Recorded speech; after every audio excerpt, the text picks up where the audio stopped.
Hey there, folks. Alrighty. So I recorded this Memorial Day weekend. At this point, I have no idea what Diego Morales is going to do, or if the Republicans are going to try and nominate Santa to throw his hat into the ring. Or, oh my God.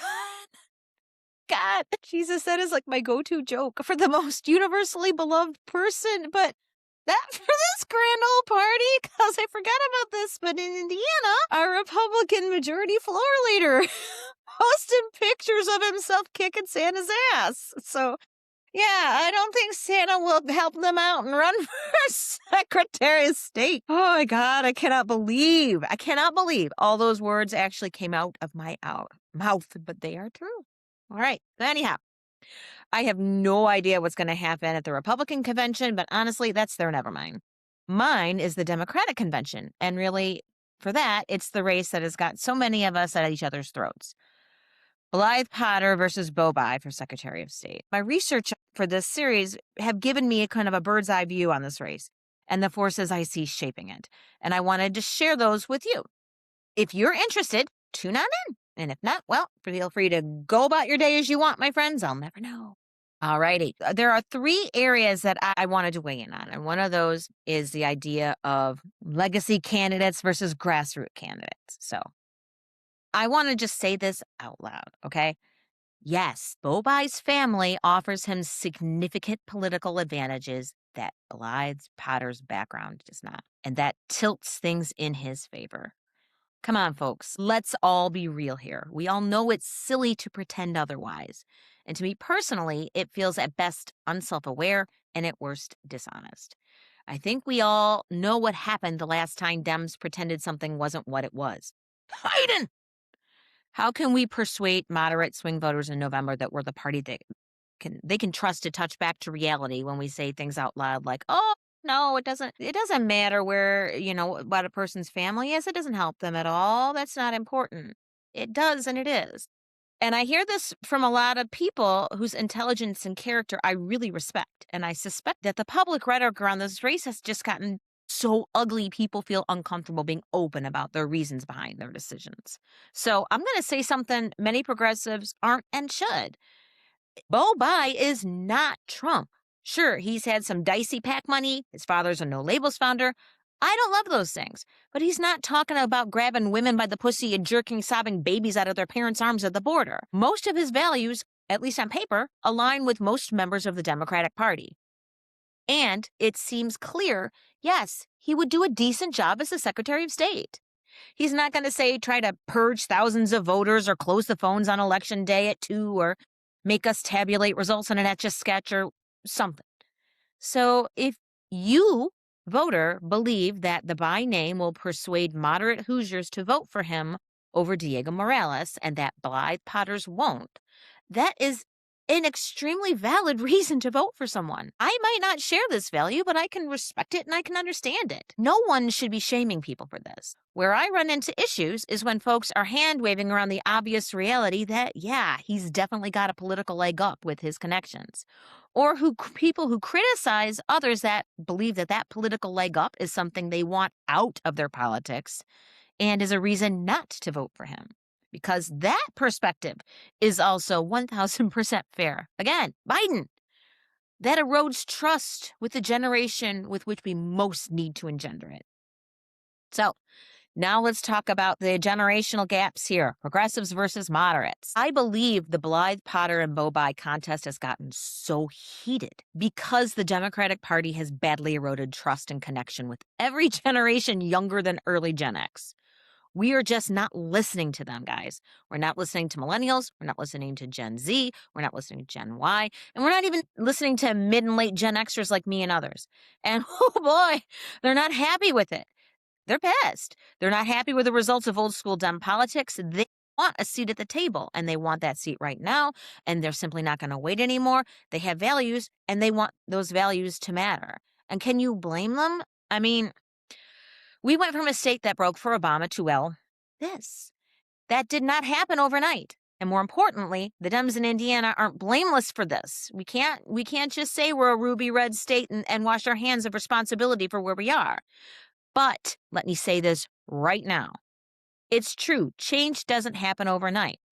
I'm a progressive, And I respect Karen Talian. She's a badass. She was hardcore on workers before it was cool, and she's doing the work. We're seeing her do the work.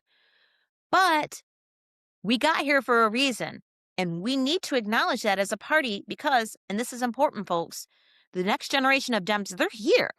They're organizing, and they're picking off incumbents up and down the ballot across the nation if those incumbents don't reflect their values. And yes, they are absolutely doing that here in NWI. Look at the successes of the Christine Signorellis or the Erica McCaulays or the rise of groups like the Lake County Young Dems. I don't know how, say, Erica or Christine personally feel about the Secretary of State's race, but it's clear from my conversations with young Dems, and I've had a lot of them, is that they seem to be breaking hard for Blythe Potter because she represents their values, which tend to be more progressive. And for them, that's the most important thing. Their vote is all the power they have, and they aren't willing to spend something so precious on anything less. And we need to stop telling them that they have to, period. It's insulting, and it denies the reality that the younger generations are experiencing, that their quality of life and their hopes for the future are markedly different than the older generations. They're getting worse by the minute, right in front of their eyes, in real time. This isn't hyperbole. It literally happens every time they open their phone. Traditional Democratic politics have not been able to do anything to stop it. And these people, they want more for themselves and their kids. They want that right now. They don't have time to wait. And if they believe that voting for Bo Bai will send this state down a path they don't want to go, that is also absolutely a valid reason to vote for Blythe Potter. To say otherwise is to tell all these very motivated voters desperate for change that the Democratic Party has no place for them. What else can they do then but leave or disengage? And then what happens to the rest of us when they do? All right, so last thing I'm going to talk about. And that's who would be the better Secretary of State? Who's the best person for the nuts and bolts of the job? Now, here I'm going to focus on what I believe to be the most important aspect of the Secretary of State's job, and that's superintending elections and voter registration. Now, I have some direct work experience here, and the primary this year was my first real election. And I walked into the office at 5 a.m. and I'm like rubbing my eyes. It's 5 a.m. and I'm not used to getting up that early, and the caffeine hasn't done anything yet. And I'm thinking, should I stop to pee or get a second cup of coffee like right this nanosecond? And I decided to go for the coffee because, there'll be time later, right? Oh, no, friends. No. That phone was ringing when I walked in the door at 5 a.m., and it didn't stop until 7 that night when the switchboard finally turned off. I answered phone call after phone call. Ring, ring, ring, ring, ring, ring for 14 hours straight. Where do I vote? My mom just had a car accident. Can she still vote? I can't find this voter in the poll book. The power is out at this polling station. Can you send a generator? And there were at least four other people in that office doing the same thing. Ring, ring, ring, ring, ring.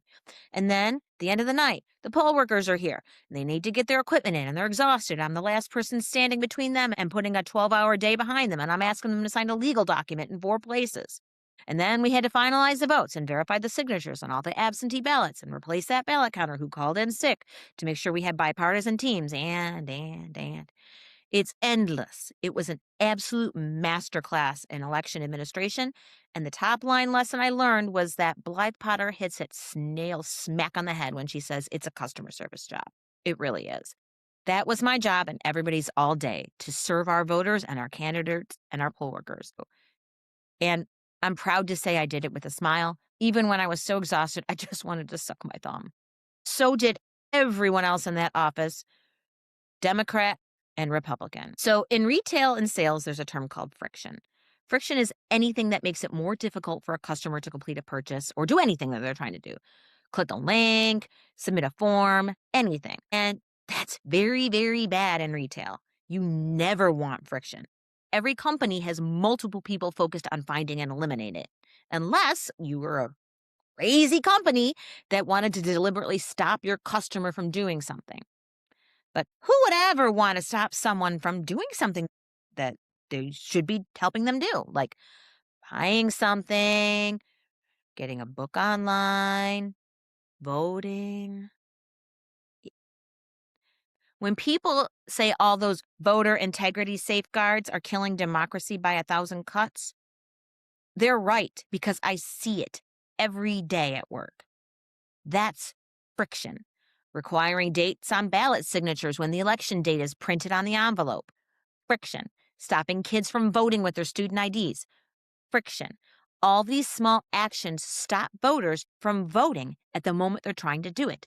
And that dramatically increases the chances that they simply won't vote because they're probably out of time or there's too many hurdles for them to overcome.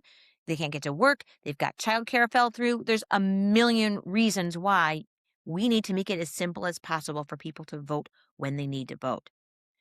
And if they don't vote then, they very well might not vote in future elections.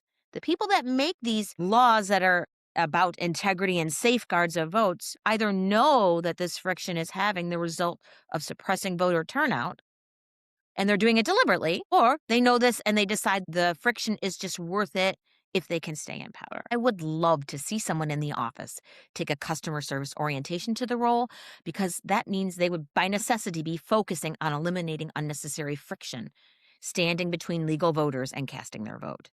If I could pick one way of strengthening our democracy, it would be that. Easily. Elections are the gears around which democracy turns. You cannot have one without the other. Now, I've reviewed both candidates' platforms heavily. Blythe Potter's is by far the strongest in terms of achieving the goal of cleaner, more transparent elections with a streamlined service focus. Now, that's not to say Bo Bai wouldn't do something similar. He very well might. And if he did adopt that kind of mindset, I think he would do a good job of it. But it doesn't seem to be his focus from what I can tell from his forum interviews and his published platform. That's what I have to go on. So there you have it. My full opinion on the big issues I saw emerge in this race. I hope this was helpful. I tried to be honest and balanced and fair, and I'm hoping that maybe this show will help encourage others to do the same. It's been upsetting to see how ugly discourse has gotten around this. And I will tell you that there were people that otherwise would have jumped at the chance to come and be on this panel that didn't want to take that risk because they were afraid of people coming after them. That really surprised me here in Lake County that that would be a concern for people. One of the great privileges of this podcast is that people of all beliefs, wild liberal, deep-dyed moderate, everything in between, they trust me with their thoughts, and it's an honor I take seriously. And I'm grateful because I can say with some authority that I have yet to talk to anyone of any blue stripe who treats their votes with frivolity.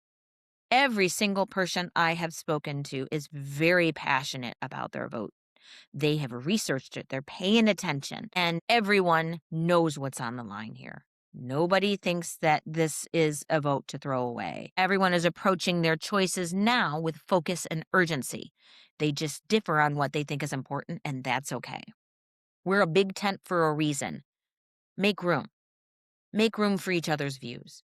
Respect people's integrity and their right to vote as their conscience dictates. They're making their choices for a good reason. Let's let them make it in peace. Bye.